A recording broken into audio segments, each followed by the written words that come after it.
장관님, 이 사건이 아직 사실관계는 여러 가지 규명이 돼야 될 숙제가 있지만 기본적으로 의혹의 성격을 보면 선거에 공권력이 부당하게 불법적으로 개입하려고 했던 거 아니냐 이런 의혹을 받고 있는 거여서 이 사실관계 여부를 규명하는 거는 저는 매우 중요하다. 그리고 만약에 이게 사실이라면 이거는 단순한 선거법이 아니고 반헌법적인 행위입니다.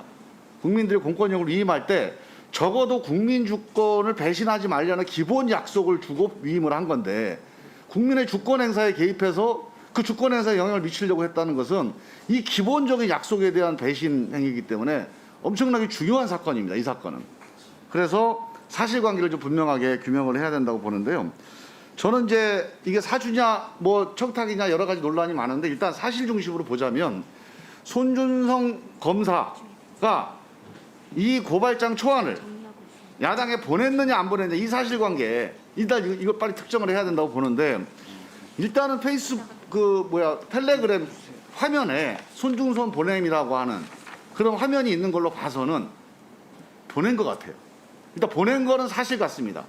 그런데 이게 세간에 떠도는 이런 거를 받아서 보낸 건지 본인이 작성해서 보낸 건지 이런 것들이 사실관계를 좀 확인을 해보셔야 될 것 같고 지금 PC를 조사하고 하는 게 이 사실관계를 확인하려고 하는 거죠? 아마도 그렇지 않을까. 예. 그래서 일단 이게 제일 중요하다고 봅니다. 빨리 손준성 검사를 감찰 차원에서 대화를 해서 사실 본인에 대한 사실 확인을 하고 또 증거 확보를 좀 해야 될 것 같고요. 그 다음에 일단 그 텔레그램 화면도 중요하지만 이 내용을 보니까 이거는 그냥 떠돌아다니는 문서를 전달할 가능성은 저는 없다고 봅니다. 저도 법사위 지금 이제 3년 차인데 제가 법사위에서 여러 가지 질의나 조사를 한 걸 보면 여기에 몇 가지 증거가 있는데 예를 들면 제보자 X라고 하는 제보자 X 아시죠? 제보자 X가 실명으로 또 그 판결문까지 지금까지 제보자 X는 엄청나게 많은 언론 보도가 이루어졌고 우리 법사위에서 여러 번 논의가 됐던 인물이에요. 한 번도 이 사람의 실명이 뭔지가 저도 들어본 적이 없어요. 이 판결문은 본 적도 없고요. 그러니까 이거는 대한민국 검찰이 아니고는 할 수 없는 정보입니다. 무슨 시민단체가 그냥 이리저리 정보 취합해서 할 수 있는 얘기가 아닙니다. 그 다음에 두 번째로는 이게 수신자가 대검 공공수사부장으로 되어 있습니다. 언론에도 일부 나왔습니다만 당시에 서울중앙지검장이 이성윤 지검장이어서 그쪽으로 고발을 하게 되면 그러니까 윤석열 정치검찰이 원하는 수사를 할 수가 없다 이런 판단이 있을 가능성이 더 높다고 봅니다. 왜냐하면 당시에 모든 자연스러운 고발은 서울중앙지검으로 고발이 됩니다. 수사 주체니까. 대검 공공수사부장을 적시했다는 것은 이런 의도, 즉 검찰총장의 지휘 아래 이 고발 사건을 수사하겠다는 의도가 아니고서는 이렇게 적시해서 고발장을 만드는 건 저는 불가능하다. 그런 점에서 이거는 분명히 검찰 내의 어떤 작업의 결과일 것 같은 의혹은 분명히 있는 겁니다. 그래서 이 사실을 제가 말씀드린 이 손준성 보낸 캡처 화면 그다음에 그 제보자 X에 대한 이런 디테일한 신원 사실관계 그다음에 공공수사부장의 수신자 설정 이런 것들이 우연하게 또는 다른 이유에서 됐다라고 하는 증거를 제시해 주지 않으면 법무부나 검찰이 이 사건에 대해서 조사에 실패한 게 돼요. 그래서 저는 확실하게 조사를 좀 해달라는 말씀을 드리고요. 초점은 손준성, 윤석열, 한동훈 간의 통화 내역과 그다음에 SNS 통신 기록입니다. 저는 이거를 감찰도 수사 권한이 있지 않습니까? 압수수색 영장 청구를 할 수가 있으니까요. 가장 우선적으로 빨리 여기에 대한 저는 증거 확보를 해야 된다고 봅니다.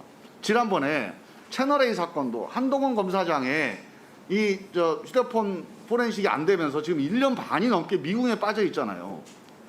이것도 역시 마찬가지로 저는 이 3자 간의 SNS 통신 기록 이거를 확보하는 게 제일 중요하다고 생각합니다. 그리고 장관님께서 검찰총장에게 개별 사건에 대한 지휘 권한이 있잖아요. 이것도 다시 채널A 사건 같은 그런 미국에 빠진다 그러면 우리 법무부와 검찰에 정말로 능력, 역량에 대한 중대한 이 불신을 초래할 수 있습니다. 그래서 빨리 이 3자의 통신 기록에 대해서 빨리 증거 확보를 좀 구체적으로 좀 강력하게 지휘를 해주셨으면 좋겠다. 그런 말씀 드립니다. 예. 김종민 의원님의 염려하는 부분을 잘 알고 있고요. 무엇보다도 신속한 그리고 철저한 엄중한 진상 규명이 반드시 이루어져야 된다 생각합니다. 예. 장관이 이렇게 잘 해주실 거라고 믿고 이거는 뭐 정치 문제가 아닙니다. 법무부와 검찰의 신뢰, 국민 주권을 배신했느냐 안 했느냐라고 하는 신뢰를 정리하는 문제인데 의혹이 해결이 안 되고 그냥 덮어간다. 그러면 장관님까지 포함해서 우리 정부의 법무부 검찰 전체가 이 기본적인 그 민주주의에 대한 의심을 받게 돼요. 자, 그다음에 이왕 나온 김에 우리 한동훈 검사장의 휴대전화 포렌식은 못하는 겁니까? 안 하는 겁니까? 지금 이 상황이 어때요 지금? 장관으로서는 그 부분 포렌식에 대한 의지를 강하게 지금 전 국민이 보고 있는 이 법사위장에서 그렇게 강력하게 피력하는 것으로 의원님 질문에 답을 하도록 하겠습니다. 지금 1년이 넘었어요 지금. 지금 제가 여러 가지로 개인적으로 이렇게 전문가들 의견을 들어보면 그 이스라엘 업체에서 3개월 정도 작업을 하면 푸는데 그 돈이 많이 들어가는데 그거를 검찰이 뭐 윤석열 조남관 총장이 있을 때는 의도적으로 안 한 거고 또는 안 하도록 지휘한 거고 지금도 아마 그게 좀 뭐 부담스러워 안 하겠다 이런 의구심을 많이 갖고 있습니다. 그래서 저는 이것도 역시 총장에 대한 수사 지휘권 차원에서 반드시 이거 그냥 덮고 넘어갈 수는 없습니다. 이거 꼭 다시 한번 챙겨주시고 이번 사건과 별개로 이 문제에 대해서도 확실하게 이 수사 진행 상황을 좀 점검을 해주시기 바라고요. 한 가지 이제 마지막으로 좀 뭐 시간이 없으니까 좀 당부를 드리면 윤석열 검찰의 한 1년 뭐 반 남짓 동안에 철저하게 정치 검찰로 일관했습니다. 제가 아까 우리 조수진 의원이 무슨 문재인 대통령 그 화면을 틀어주는 걸 보고 정말 기가 막힌데 문재인 대통령의 그 신의를 배신한 거예요. 그렇게 믿고 검찰 개혁을 하고 보내놨더니 이렇게 정치 검사를 짓을 1년 반 동안 한 겁니다 지금. 이게 지금 총선에 개입했죠. 그 다음에 사법부 재판부 감시해갖고 판사 그 사찰 문건 만들었죠. 그 다음에 국회 인사청문회 하는데 청문회 날 기소할 거냐 말 거냐 이거 내부하고 앉아있고 입법, 사법, 행정 모든 걸 다 흔들고 헌법에 반하는 대통령의 신뢰와 국민의 신뢰에 반하는 이 윤석열 검찰 1년 반 동안의 이 정치검찰의 행태를 이거는 감찰 차원이 아니라 정책적으로 장관님께서 한번 종합적으로 한번 조사하셔갖고 보고서를 제출하셔야 됩니다. 지난 1년 반 동안에 실제로 우리 검찰이 총장 한 명 잘못 만나가지고 어떻게 정치가 됐는지 어떤 부작용이 있었는지 이걸 어떻게 개선할 건지 이 점에 대해서 장관님께서 정책적인 차원에서 한번 점검을 좀 해주시기 바라고요.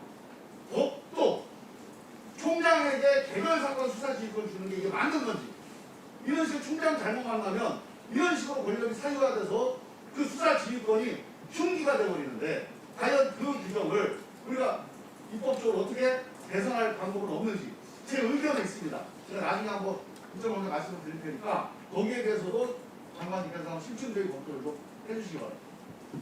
그러겠습니다.